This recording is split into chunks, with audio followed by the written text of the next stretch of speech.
Okay, so before we move on to animation, we're going to just make a couple final tweaks to boxPerson's base layer pose. So I'm going to select my pose layer, and I am going to grab the mid and the chest and just rotate them forward like this. So there's a sense of leaning forward as if boxPerson were in a walk. And I think I'm going to leave it at that point. I think we're in pretty good shape. Like sometimes I might come in here and bring these feet closer together. Like you would do that maybe if you had a character with a particularly wide stance or something. But boxPerson's feet feel nice and grounded, so I'm just going to leave them this time. Worth keeping an eye out because that is something you often need to do. All right. So,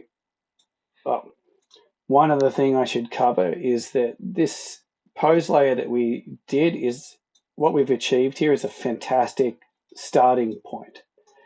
But what you'll discover is that as we animate, we'll find that we need to come back in here and tweak things to help suit the motion. So just like anything in animation, you don't ever kind of get to a space where you go, that thing is final, I never have to return to work on that thing, which is why this is such a powerful workflow, because it allows you the space to edit anything at any given point in time without having to throw away work that you want to keep.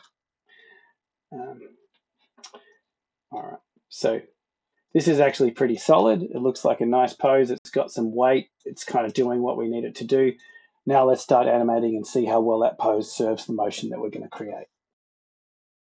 Next up, we're going to create a travel layer for boxPerson. And this is going to handle how the character moves through space, the length of the character's stride, and the timing of the walk. Now, I'm going to try for something kind of determined looking on a 24 frame walk cycle. Your walk cycles can be whatever number of frames you want to work on. I find most often I'm working at 24 frames or 32 frame walk cycles. Today I'm going to go with 24.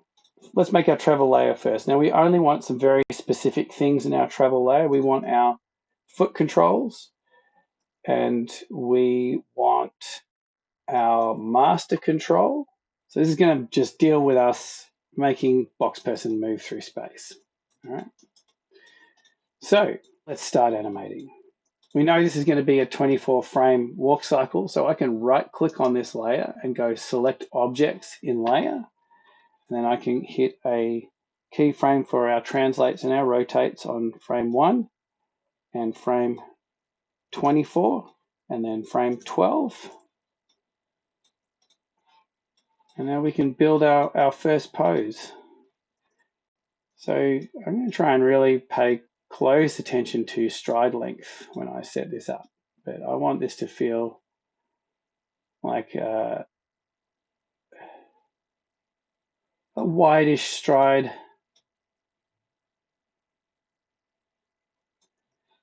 All right. Come back to my pose layer. I'm just going to drop this down a fraction, just so we get a tiny little bit more of a curve. Feels like there's a bit more weight on that front leg. And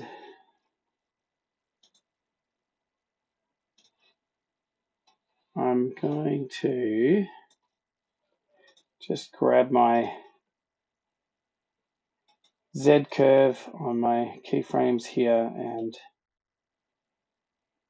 just shift them forward a fraction so that the torso is kind of sitting pretty central to those feet. Oh, here's what I forgot to add. We want to add the hips to the travel layer.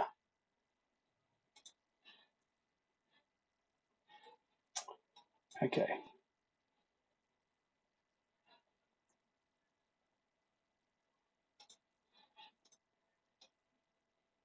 Because stride length is usually 2 steps, is usually about the same leg length as the character from hip to heel. And I'm probably making mine a fraction wide, but I just want to see how we go with this.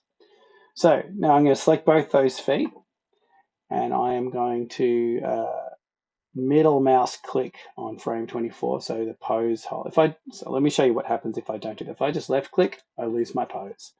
If I go back to frame 1 and I middle mouse click on 24, Maya holds that pose for me, and I can keyframe my translates and rotates, Shift W and Shift E on that frame. So now what we have is this. So all we need to do now is take our pose from this foot on frame 1, and click on the number in Z here, Control C to copy, and then go to our mid frame. We want to paste that value onto the Z of the other foot, like that. Go back to frame 1. We can copy Control C this value, go to frame 12 onto our purple foot. Okay, so now we've got this. All right, let's have a look at these curves. On both feet.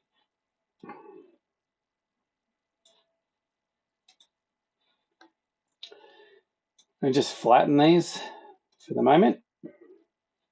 And we want to cycle them exactly like we did with our tail. And now we have this. Great. Next, I'm just going to add in a little bit of hip rotate. So object here, I'm going to rotate the hips back. Let's keep it an even -6. Middle mouse click to frame 24. Keyframe. And then on frame 12, I can 6. That to 6. So we got -6 to 6 and then back to -6. Check our graph editor again. Make sure that's all cycling beautifully. And now we have this. Amazing. All right.